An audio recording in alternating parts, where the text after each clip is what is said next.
Assalamualaikum warahmatullahi wabarakatuh. Perkenalkan, nama saya Jakario dengan NIM 18010014. Di sini akan presentasi tugas yang pertama.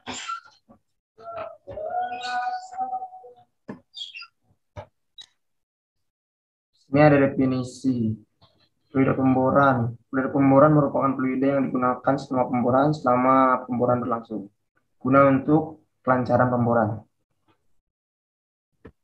Yang kedua ada tipe-tipe fluida pemboran. Di sini ada drilling fluid. Yang pertama liquid gas. Di sini terdapat water based mud.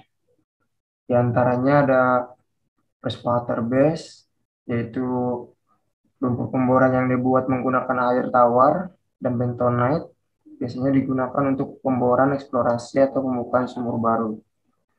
Yang kedua ada saltwater based mud, adalah lumpur pemboran yang dibuat menggunakan air garam yang dimana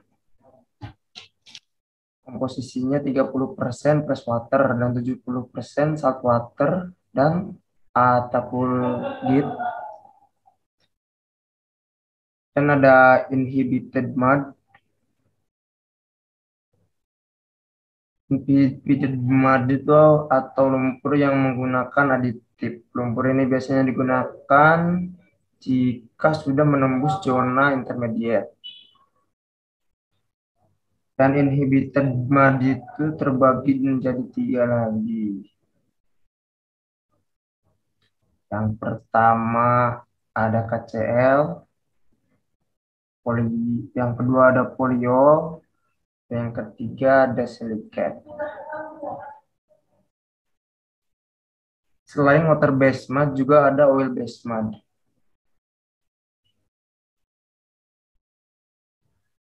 Sini oil based mud yang pertama ada full oil. Full oil biasanya mengandung 3-5% air yang teremulsi dalam minyak sebagai fasa kontinu. Yang kedua ada invert emulsion mud. Dapat mengandung sampai 80% air, walaupun secara umum sekitar 50% teremulsi dalam minyak. Dan yang terakhir ada pseudo mud, adalah water in oil emulsion. Dan sini ada juga gas atau liquid mixture. Isinya itu hanya foam. Dan terakhir ada gas. Gas itu isinya udara.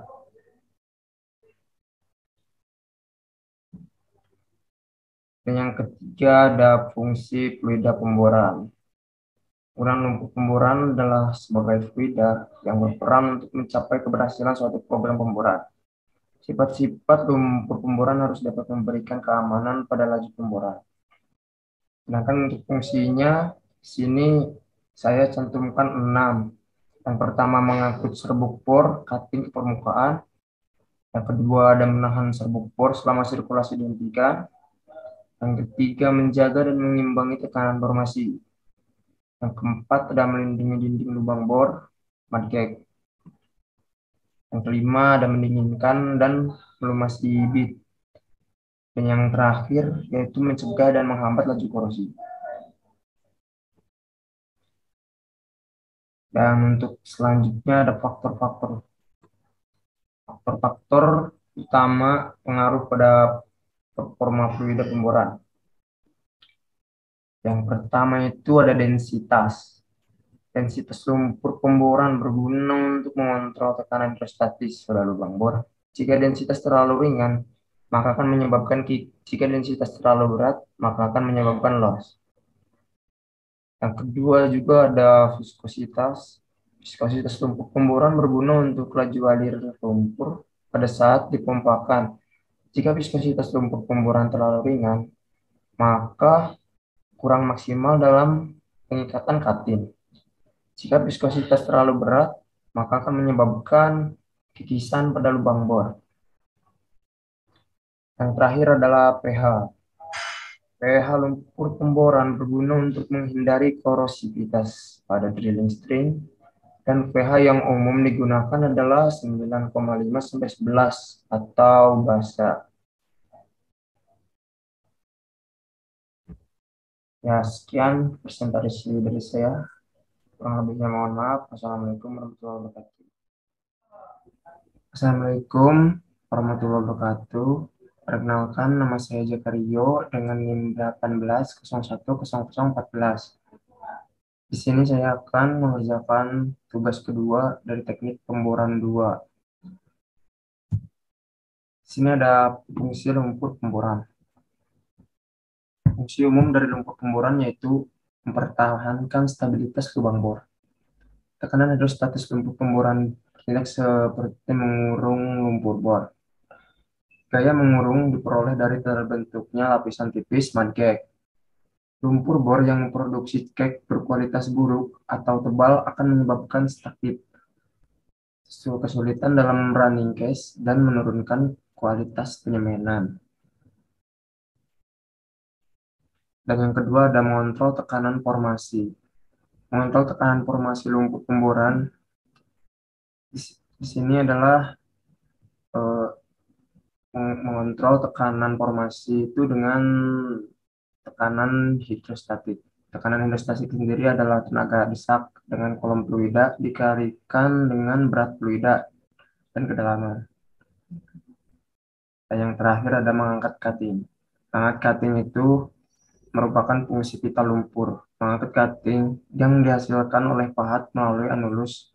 Daya angkut ini terutama mempengaruhi oleh profil aliran lumpur, berat jenis, yield point, serta yield strength. Apabila cutting tidak segera terangkat dari dasar sumur, maka akan tergiling lembut dan melekat pada bit dan akan menurunkan efektivitas pemboran. Di sini ada fungsi kecil lumpur pemboran. Yang pertama ada menahan sebagian berat pipa. Gaya fluid pemboran buoyancy akan menahan sebagian berat dari casing atau pipa bor. Persamaan yang digunakan adalah mengalihkan BF dengan berat pipa di udara akan mendapatkan berat pipa pada hook load. Yang kedua ada mendinginkan dan melumasi bit dan drilling assembly. Panas dan friksi dapat ditimbul pada bit dan area antara drill string dan lubang bor ketika operasi pemboran berlangsung. Kondisi formasi 13 umumnya kecil sehingga sukar menghilangkan panas ini. Tapi dengan aliran lumpur tekanan cukup untuk mendinginkan sistem. Yang ketiga ada menyalurkan tenaga hidrostatik bit. Hidrolik atau HHAP terjadi pada bit sebagai akibat dari aliran fluida pemboran dan pressure drop melalui bit nozzle.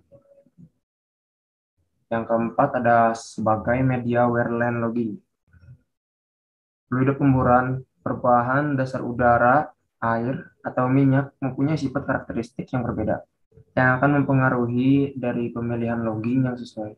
Fluida pemboran harus dievaluasi untuk keperluan pemilihan program logging yang sesuai. Yang kelima ada memungkinkan dilakukan evaluasi formasi dan pengumpulan data geologi.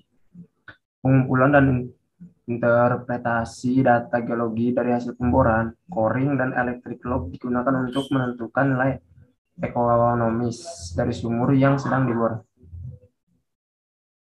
Penetrasi oleh filtrat dari lumpur baik berbahan dasar air atau minyak akan mempengaruhi ketelitian dari perolehan data semi komersial yang sesungguhnya. Lumpur pemboran dipilih yang dapat mempertahankan kondisi lubang agar dapat diperoleh pengukuran yang teliti. Dan fungsi tambahan lumpur pemboran yaitu ada 4. Yang pertama itu meminimalkan kerusakan lubang bor. Kerusakan formasi produktif dapat terjadi akibat lumpur yang buruk. Kerusakan yang terjadi migrasi butiran halus, invasi padatan, perubahan wettability. Yang kedua ada mengontrol korosi. Korosi kontrol dapat menurunkan kegagalan real string dengan cara menghilangkan atau menetralkan kontaminasi zat korosif. Produk pengontrol dapat korosi khusus perlu ditambahkan pada lumpur. Yang ketiga adalah meminimalkan loss sirkulasi. Kehilangan lumpur melalui rekahan-rekahan dapat menimbulkan biaya mahal dan adanya resiko terjadi blowout, stuck pipe, dan kerusakan formasi. Pemilihan lumpur dengan densitas yang rendah dapat mengurangi resiko ini. Yang keempat ada menurunkan kemungkinan stuck pipe. Pipe stuck dapat terjadi karena beberapa faktor. Yang pertama ada kebersihan dasar sumur yang buruk, logging, low circulation, differential pressure staking, casing differential pipe staking dapat dikenakan ketika pipa bor tidak dapat diputar atau dinaik-naikkan tetapi sirkulasi lumpur terlangsung normal dengan tekanan yang juga normal. Kondisi yang menyambung terjadinya differential pipe staking adalah probabilitas formasi yang tinggi, sudut kemiringan lubang pemboran, massa atau waktu drill string tidak bergerak. Nah, kelima ada meminimalkan kemungkinan pressure loss. Penggunaan peralatan permukaan dapat dikurangi dengan mendesain lumpur minim loss yang meninggalkan efisiensi dari tenaga hydraulik. Yang keenam ada meningkatkan laju penembusan ROP. Meningkatkan laju penembusan ROP. Penggunaan lumpur yang sesuai dapat meningkatkan laju penembusan dan mengurangi waktu pemboran serta mengurangi problem selama operasi pemboran. Meningkatkan laju pemboran juga dapat mengurangi biaya.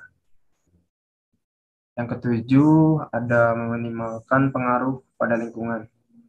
Lumpur yang sesuai dapat mengurangi pengaruh buruk pada lingkungan sebagai akibat dari penggunaan lumpur bor.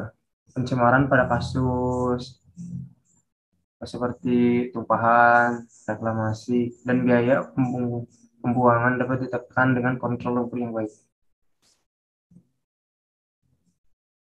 Dan yang terakhir, meningkatkan keamanan dan keselamatan. Fluida pemboran perlu dirancang dalam hal keamanan akibat dapat formasi dan akibat dari adanya H2S. Mungkin cukup sekian, kurang lebihnya mohon maaf. Assalamualaikum warahmatullahi wabarakatuh.